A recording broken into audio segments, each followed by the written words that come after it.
Merci, fidèles téléspectateurs, merci à vous, fidèles internautes de AKM Pro. Je suis très heureux de vous retrouver une fois de plus dans le cadre de votre émission, notre émission sociopolitique au cœur de l'actualité en République démocratique du Congo. Ici, quand on a la Bissona, Bino, Mandi, Matali, Ekolo, Makambo, Kolobama, Nabadomaine, nous surtout à vie, Makambo, concerné société ou concerné politique, sécuritaire, économique, éducationnel, politique, là-bas, domaine nous surtout à vie à République démocratique du Congo, version croisée. Et si Karapi, tu vois, quand nous sommes aujourd'hui le 5 août 2025, fidèles téléspectateurs.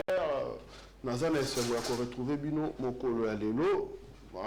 Malgré que l'obit au monde a quitté, Lelo au monde parce que Kolo a payé ma PCP, ma cassi en tout cas. Ne tozu libaku ya koya lisu sur le bosso ba etendo ikena bino to kosolo la lelo moi muke mambi matali réunion au salamaki na union sacrée sikawa pi chef de l'état comme autorité de référence à union sacrée à sangisaki ba membre ya présidium mikolo mileki na Gombe la siège ya union sacrée pour basolola qui m'a dit matali gouvernement ainsi que le chef de l'État avait bien et bien dit na ba membre du présidium il y a union sacrée que jusqu'à présent la seule personne Olo ils a déjà connu qu'elle sera reconduite ou reconduite madame Soumino parce qu'on va parler de Soumino Adé donc Soumino Adé mon toi liboso azongina na gouvernement kasi ba o batikali mokonzi mboka yebisaki bango oya kozonga te anyonga te ayima te atia makasi apesa bongo bokasi na ba oyo bakozonga parce que le chef de l'état lobaki au moins 40% de bakozonga annoncé depuis la semaine passée sortie imminente du gouvernement Soumino Adé jusqu'à présent et kobimaka kate alors qu'ils étaient annoncés à co-intégrer le gouvernement oyo bayi côté Fayulu bolandaki ndeko père PCP ngialobi bango batanga bango na gouvernement Soumino Adé parce que ba condition na bango pour na rejoindre le gouvernement o ezakaka dialogue ya ba prélat catholique na ECC pacte social nde ba ko benga après dialogue ya pacte social nde bango ba koki kokota na gouvernement mais sans que le dialogue wana pour na bango il n'est pas question d'intégrer gouvernement ya Soumino Adé. Est-ce qu'il faut bloquer la machine de toute une nation parce que 2 ou 3 personnes vont refuser de rejoindre camp de la patrie au Bango Moro Bainitiaki. Et pour les chefs de l'État au sein du gouvernement, au sein de l'Union sacrée, les chefs de l'État avaient ordonné à ce que moi, il faut retoucher charte de l'Union sacrée après na congrès pour la présidium. Est-ce que les chefs de l'État commencent à douter la loyauté à ma membre et à présidium de l'Union sacrée? C'est quoi? Ça sera quoi? Les attentes des gens, ou ça sera quoi les réactions des gens après la sortie du gouvernement et l'Union sacrée? Donc on a la paix, si j'ai 2 millions de dollars demandés par le ministre AI, il y a justice, Samuel Mbembatanda, il avait justifié cela, demandé 10 millions de dollars dans la caisse nationale, caisse à l'État congolais, pour foutre un avocat, on va constituer corps contre Joseph Kabila. Est-ce que c'est opportun aujourd'hui de dépenser beaucoup d'argent pour condamner quelqu'un que vous savez que la personne en question n'est pas... au fait, vous n'allez pas l'attraper aujourd'hui, il va être condamné, qu'on ne veut pas l'attraper, vous n'allez pas le mettre en prison. Quelle est la raison pour laquelle on veut toutefois vivre, aller vite en besogne, aller jusqu'à condamner alors que vous savez que la personne n'est pas avec vous ici? La réapparition de Matata Pono a profité, Matata Pono a limoité, Matata Pono est en vie. Et il se porte très bien, mais il est en exil. Ça, c'est l'annonce faite par le secrétaire général à partir de Mwanamboka Franklin Tiamala. Et puis, on va essayer de parler d'un régime patrimonial, d'un régime, il y a mariage entre moi et Mobali. Ceux qui basali mariage, dans le régime, il y a un régime où il y a kosangisa ba bien de la bengaka yango maître ba bengaka yango nini so bosali mariage à communauté de biens, voilà so bosali mariage à communauté de biens en cas de décès à mon corps. Est-ce que l'un des conjoints ou la conjointe il a l'obligation de payer ou d'indemniser la famille? Il y a conjoint ou il y a conjointe. J'ai sur le plateau avec moi notre s'il faut dire notre technicien maison en matière et à droit, il est avocat, maître Simon Moutoka. C'est quelqu'un avec qui vous êtes déjà habitué à le voir sur notre plateau. Il est membre du Parti Fraternité Congolaise au sein de l'Union Sacrée. Avec lui, on va essayer d'échanger. Il y a moi quelques thématiques au Napesibino. Maître Boyi Malamou, une fois de plus, Pembo Tenayo, le 5 août 2025, on a plateau Nabiso. Mbote lisusu papa Ange Kalumba.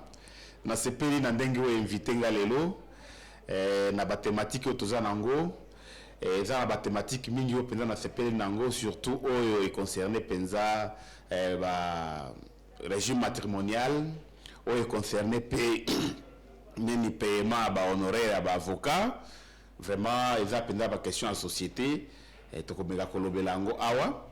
Mais nalinga qui penza o permettre nga quelque chose. OK. Avant émission yo na loba bien sûr pour na quelque chose pour na ba examen d'état au salami. Oui. Examen d'état au tiko salema.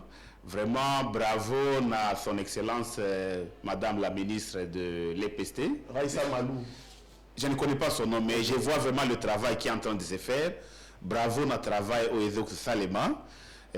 Tokanisi que ba biloko nyonso ezole kaka malamu batu babando kanisa keno examen d'état iko salema lisusu te ou bien kozala ba décembre ou bien kozala boye mais et salemi et puis tomoni ba résultat et bandiko bima eza ba dongolo miso bazolo bakake non bon ba résultat à lokuta mais mikolo technique ici échangé et ba travaux intensifs ezali dès le jour bazo sala ba examen d'état dès le jour bazo para ba correction yango. OK. Tika pena tika ko féliciter d'avance moi na ngai o ya sala ki examen d'état yango. OK. Madame Lucie Mutoka Bisungwa a sala ki pe examen d'état. Tokanisi pendant ndenge s'appliquer ki na année mobimba akozwa pe na ndenge bato mususu bakozwa. Bonne chance à elle. J'espère que na linga ki pe na souhaiter pe ba bonne chance na bato oyo na biso baza na ba territoire oyo eza occupé na rébellion na ba force rwandaise basala ki pe ba examen na kanisi bazo corriger biloko na bango pe bakozwa na souhaiter pe bango pe bonne chance na territoire nyonso oyo eza sous occupation ya armée rwandaise. Merci, bonne chance également là bas finaliste nous surtout au passage qui épreuve il y a examen d'état ici qu'à jouer Bino. En tout cas nous espérons que vous allez récompenser la belle fort na Bino et puis réciter les partage na Bino to tia eliki na Nzambe pe yabi ki ba o ba yebi ki ba sala ki na motema moko ba s'appliquer ki Nzambe ko récompenser ba fort na bango. Maître to banana nous la dossier ya Mambi Matali procès Joseph Kabila. Polémique autour il y a 2 millions de dollars. Le ministre Aïe Justice à Senaki, à l'obéza pour la foutre à honoraire et à avocat, différents cabinets où ils ont contacté par rapport à un dossier. Les montants soulevés 2 millions américains. Alors que nous avons des choses à faire autour du scandale financier, autour du Salama, de gauche à droite, parler encore d'argent dans un procès où il n'est pas avec vous ici. Et qui a été condamné le lobo est-ce que c'est opportun de parler de ces sommes-là qui continuent de scandaliser l'opinion alors que Moutouana condamnation, il faut dire des façades parce que la personne n'est pas ici avec vous. Est-ce que c'est opportun aujourd'hui de débourser autant d'argent pour condamner quelqu'un qui n'est pas à Kinshasa? Donc on ne pourra pas arrêter de mettre en prison demain matin. Bon, nani papa Ange, nakanisi que condamnation est une opportunité ou bien une opportunité, ok? Il faut kaka concerné biso penza makasi ezali d'abord justice et salema, ok? Justice et salema. On assiste souvent na bato bazala condamné bazate mais bazaka condamné par défaut et zalaka ozape ba condamné.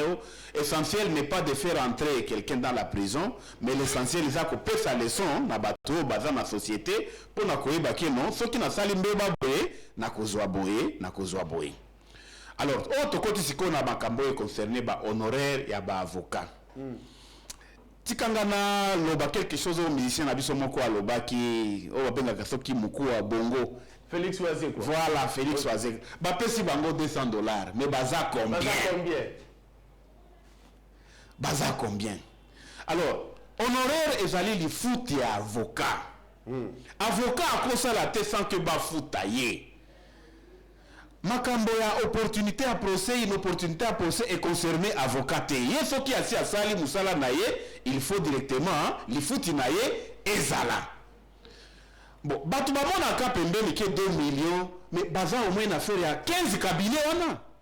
15 au moins natangi déjà au moins 15 cabinets baza wana.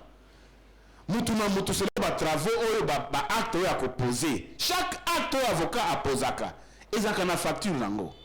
Ezaka na lifuti nango. Alors, ce qui avocat aboni ke na dossier oyo na kosala boye, na kosala boye, na kosala boye, na kosala boye. Ati d'abord provision de kopesa ngai eza pe boye. Likambo ezali wapi? Mutu afutami na musala na ye likambo ezali wapi? Nakanisi que ba congolais toluka bakambo toluka biloko place mususu.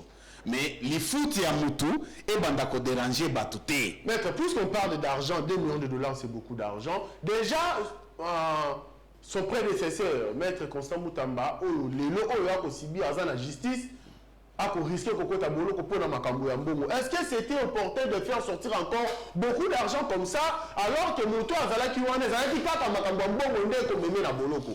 Est-ce qu'il fallait qu'il moi mettre Samuel Mbemba le bisamo muke na makambo bongo parce que aujourd'hui l'opinion est moins sensible na ba montant ba bongo on est belé. Oui, opinion ezali sensible na ba montant mais l'État congolais a décidé que non na procès oyo na besoin ba qualité boye. Azui ba avocat wana, il faut être conséquent. Voilà.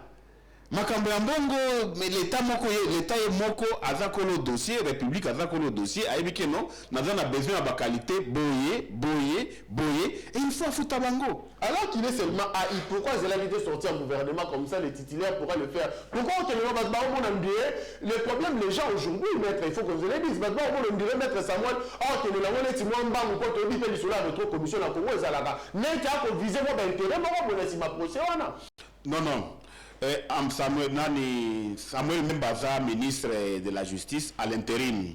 Mais l'intérim ne signifie pas que non, aux a la capacité.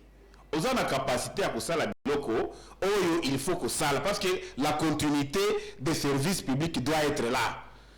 Donc, moi j'ai été directeur général adjoint à un certain moment, AI, ou directeur général AI, mais c'est seulement en attendant qu'on nomme quelqu'un qui doit être nommé par l'acte qu'on attend. Mais ça ne vous empêche pas, vous qui êtes à l'intérim, de poser tous les actes que celui-là peut poser. Parce que l'État, il faut continuer à fonctionner. C'est la continuité. Les dossiers doivent rouler. Et cette question à quoi entendre était a jugé que non, la République a jugé que non, il y a nécessité, il y a urgence à ce que le procès soit là-bas et il fait rouler l'affaire. Il fait rouler l'affaire. L'opportunité, l'inopportunité, ça ne nous concerne pas. Donc il n'y a pas de procédure dans aucun vice de procédure dans ce qu'il est en train de faire. Il est intérimaire, mais la continuité des services publics doit être là. Encore que quand on l'a mis intérimaire, on ne lui a pas dit vous ne devez pas poser ça, vous ne devez pas poser ça, vous ne devez pas poser ça. Il est intérimaire avec mandat donc absolu, donc mandat général, tout, il peut tout poser. Il peut tout poser. Merci beaucoup, maître. On passe directement à la sujet, il y a un régime matrimonial, comme je l'ai annoncé. Maître, aujourd'hui, moi, si j'ai mon la débat, l'un des pasteurs, en tout cas, très connu, dans la ville de Kinshasa, Marcelo Tonasi, qui avait perdu sa femme, Maman Blanche, paix à son âme. Mais après ça, on voit sur la toile la famille de la défunte, Maman Blanche, demande à ce que le pasteur a foutu à Bango. Ils ont parlé de 800 000 $, ils ont parlé d'ailleurs d'1 million et consorts. Mais aujourd'hui, les gens spéculent souvent sur ces dossiers-là. Vous êtes avocat, vous connaissez bien le droit sur ça. Est-ce que ceux qui vont balani,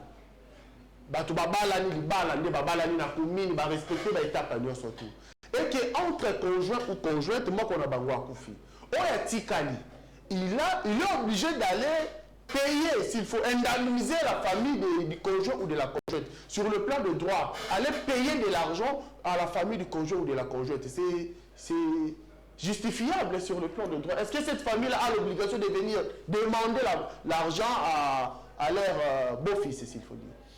Bon, makanisi que Eza Makamboyo, Ezo concerné, succession et régime matrimonial. Oui. Nous ne sommes pas dans les polémiques. Hein. Non.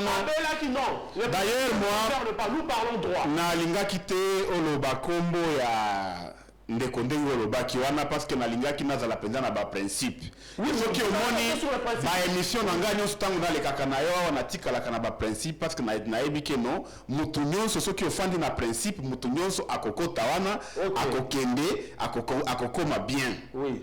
Alors, soki batu bazo balana. Mibeko na biso esengaka bango boye. Bo choisir ndenge boko banda ko gérer ba bien na bino. OK. Alors, mibeko na biso ya ba congolais epesi trois possibilités ya ko gérer ba bien na biso na mariage. Trois régimes matrimoniaux. OK. Tobenga kango ba régime matrimoniaux. Lolenge ya ko sauvegarder ba bien na biso tangu to balani mwasi na mobali parce que les bala na biso na Congo ezaka ka mwasi na mobali na mobali te, mwasi na mwasi te. OK. Voilà, régime matrimonial. Donc trois régimes matrimoniaux. Ya liboso eza séparation des biens. Tokobala na mettre décider que mutu na mutu akozala na bien na ye. OK. Oyo ozwi pendant oyo ozwaki liboso okozwa pe pendant mariage eza ya yo eza pe ngai. Séparation des biens. Deuxième régime. Régime réduit aux acquis. Tokobala na ngana yo mais en tout cas biloko nazwaki liboso eza ya ngai. Biloko yo pozwaki liboso eza ya yo otokozwa ensemble pendant le mariage nde kozala ya biso mibale mais mutu na mutu a conserver biloko na ye azwaki avant. Wabenga kango régime réduit aux acquis. OK. Alors troisième régime wabenga régime général universel batumi bazwaka régime ya communauté de bien régime de communauté universelle de bien. Communauté générale de bien. Alors régime on a dit que le baboy soki nazaki na ndako nanga avant mariage tant qu'on a bali yo et comme pe yo donc biloko ozwaki avant na biloko tokozwa pendant le mariage eza ya biso nyonso mibale wana de babenga ka régime de communauté universelle de bien. Alors tout va dépendre maintenant na biloko wana et que dépendre na régime nini batu babalani pona ka oyo lobaki il faudra aye ba régime nini ye na mwasi na ye babalanaki. OK. Alors soki na pendant ya célébration na mariage na bino te bo choisir régime te mibeko na biso lobi boyeke non soki bo choisir régime te OK tokopesa bino régime conventionnel légal conventionnement légal. C'est quel régime? Régime ya communauté réduite aux acquis. Donc oyo bokobandaka kozwa kaka wana pendant mariage na bino nde eza ya bino mibale oyo ya mutu na mutu wana soki bo choisir te mais na mariage mutu na mutu aza na droit ya ko choisir oyo alingi. Batu mibale wana couple eza na ko choisir oyo ba se convenir ba ko choisir na mariage mais soki bo choisir te bokozwa ya mibale wana ba ko imposer bino yango nde ekomi ya bino. Ça dépend. Alors soki par exemple libale ekufi ekufaka na ba divorce ekufaka na décès à un des conjoints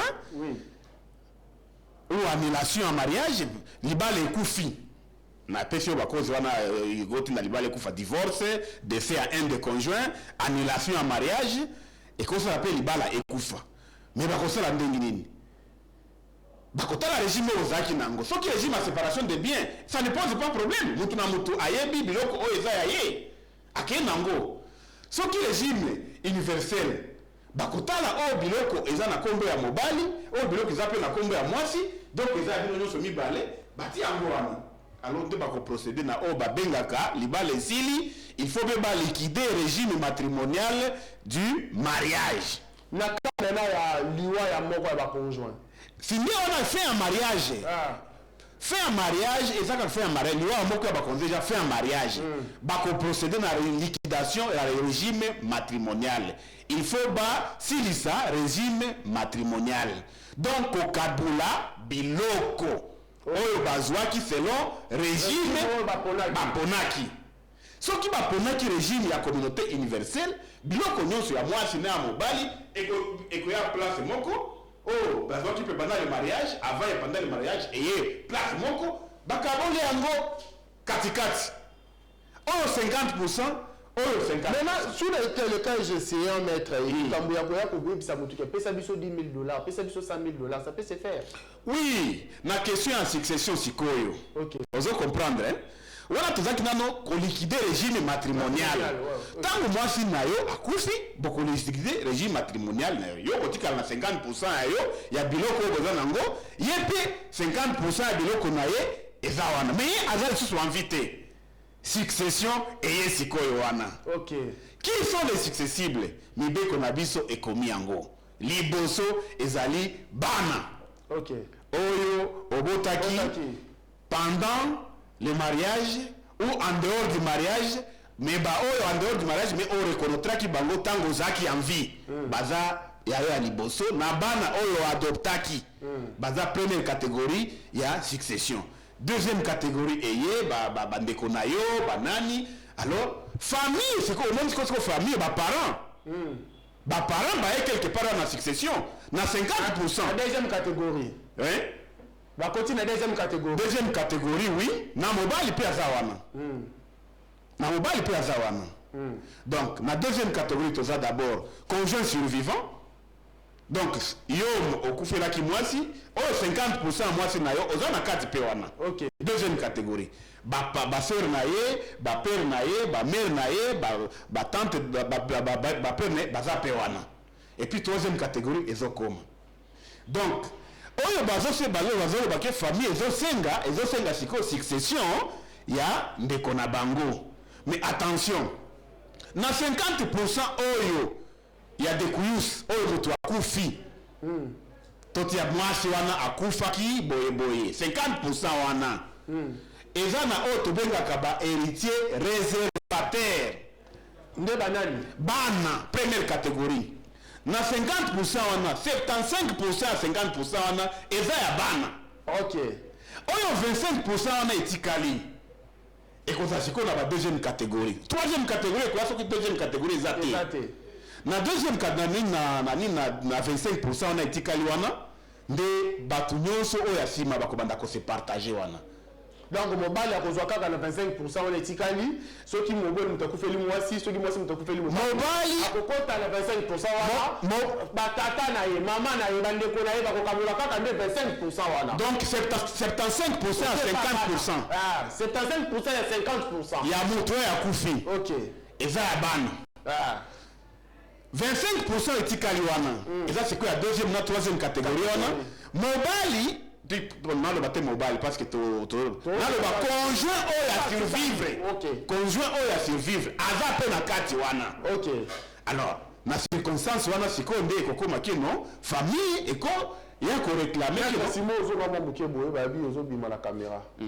OK, c'est bon. Na circonstance siko na famille eko ya ko réclamer kino succession toye pona succession ya ndeko na biso bakopesa bango oyo elongo mabi mpona bango na biloko oyo etikalaki mais bako tia teke no 800 000 1 million bakotala 1000 etikali na 50% c'est le régime matrimonial oyo batu baponaki tango bazobalana alors balongoli 75% à bana na mususu ekotikala ba parents pe bakozwa. J'espère que vous avez été clair comme de l'eau claire dans un verre clair, maître Simon. J'ai voulu évoquer ce sujet pour un peu pour nous la batuna ignorance, il y a spéculation pour ça dans les réseaux sociaux. Te basala qui bazonga qui bazongi ça qui voilà ce que dit la loi. Loi spéculacate. Maître Simon, c'est un avocat, notre expert maison, je l'ai appelé aujourd'hui parce que la Linga qui a éclairé l'antenne. Na ya bino la téléspectateur na ba s'il faut dire l'internaute nous surtout bozo ya moto nous surtout comme expert en droit na ndenge na ye. Ba nyonso lo bobo ko le gabo ça la ba live pour la expliquer makambo beaucoup maîtriser te.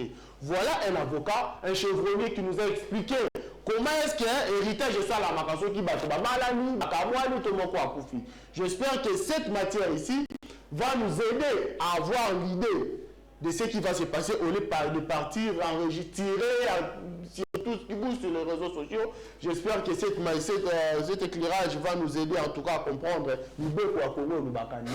Ce qui va te babalani, moto à Koufi, to bakabouani.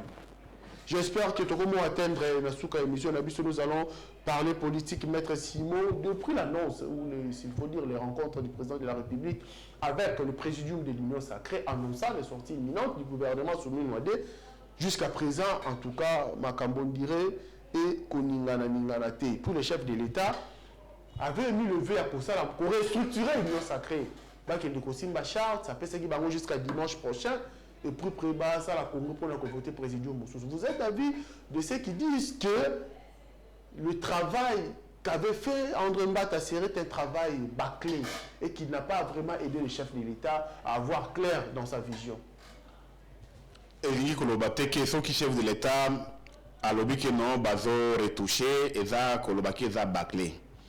Toute œuvre humaine est perfectible. Au cause de la commis à Wandelo, lobi oya na biloko komaki yo moko bandi komona keno eza na problème nakanisi que eza discrédité ba jeté par mutu balingi kaka biloko ezala un peu plus clair de sorte que ba préoccupation mususu oya batu bazanango ezala pe incluse quoi parce que moni na union sacrée na ndenge ezala kandengwana ba poids politique et contaka mingi pas politique ils ont compté mingi pas politique bazo compté ango na ndenge nini na nombre ya députés nationaux nombre ya députés provinciaux nombre ya sénateurs nde bazo compté pas politique alors nakanisi que na cette fois-ci ba regroupement mingi ezo le baki non toza famille et cause la bokei na chasse mais mutu moko akangi banyama ebele mais mutu mususu akangi le côté mais présence na na nini na chasse wana et ça qui ke nyama aleka te place azalaki akeye kuna efika ozali nde yo okangi kuna donc batala ndenge wana ke mutu na mutu oyo asalaki quelque chose pour na union sacrée pour na regroupement pour na victoire finale au bozui pour batu bazui pour na victoire finale batu bazui ya ko faire le président de la République ko faire les ba député ko zwa ba biloko ebele na ba siège babanda kozwa quelque chose hein, selon ba possibilité ba kozala nango donc seul critère ezate oya ba poids politique eza joué seulement selon ba députés nationaux provinciaux ou sénateurs mais batala musala o to salaki ensemble la solidarité dans la famille nakani soki basali ndenge wana eza penza malamu pona ko kende na biloko vraiment vous ne voyez pas que ça risquerait de frustrer les autres pour dire que nous on a 20 députés on peut savoir ministre moi quand on mutu aki na l'autre côté alors que na poids politique là on peser que les cas vous ne voyez pas que frustration que ça la matin na kati union sacrée après sortir du gouvernement non frustration et comme ça le manding on a parce que oyo azwa qui 20 députés à cause n'a pas tenir compte n'a pas politique ba tenir compte na solidarité à famille exactement que non ozwa qui par exemple le député T mais au sala qui musala et monanaki ba pesa oyo le côté ba kota la ligne ba kopesa donc une sorte de péréquation que oyo azwa qui ba député belé à cause na chapitre mais bakosala te ki oyo pe asala ki azwa ki pe député te ou bien azwa ki va député muki azanga te.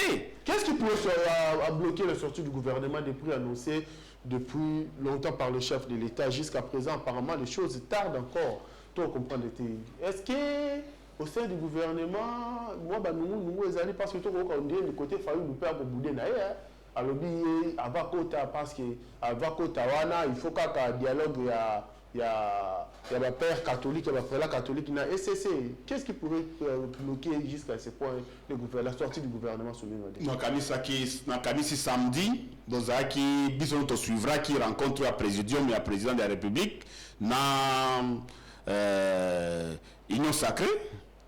Là, na kati wana, na ba réseaux sociaux, na ba médias et circuler avec le président, le baki qui est en tout cas gouvernement et Kobima. Dernier mouture, dernier réglage, et vous salez entre eux, na premier ministre, mais Ekobima.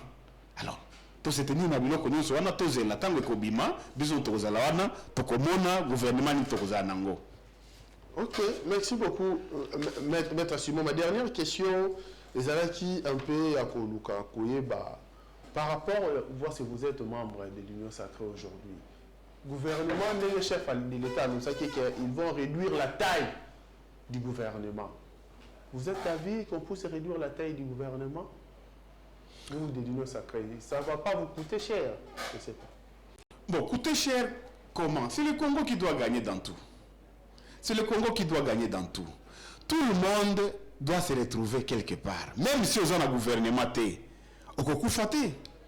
Même si on a un gouvernement, on peut et qu'on a un Congo. Donc, va réduire taille, bâtir la monnaie, tout le monde va se retrouver quelque part au Congo. Il aura les deux pieds sur terre. Le soleil va continuer toujours à quitter à l'est et à dormir à l'ouest. Donc, tout ça là, na idée que le Congo nabiso est plus important que Nyonso. Et il y a un gouvernement, est-ce que Bomakambo a pas nangote? Omakambo parce que on a un gouvernement. Omakambo tout est.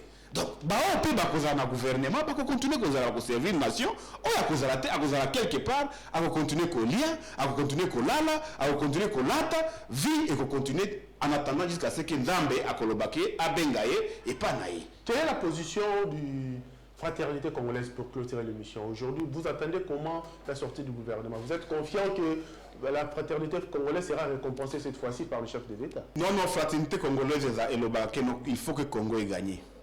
Congo est gagné. Yo ozawana okosala pombo kezala. Ngana zawana nakosala pombo kezala. Mais biso na fraternité congolaise on a pe na ba spécialité. Ce qui chef de l'État a décidé que la fraternité congolaise a cause président na biso, a cause ngai, a cause mutu mususu boye.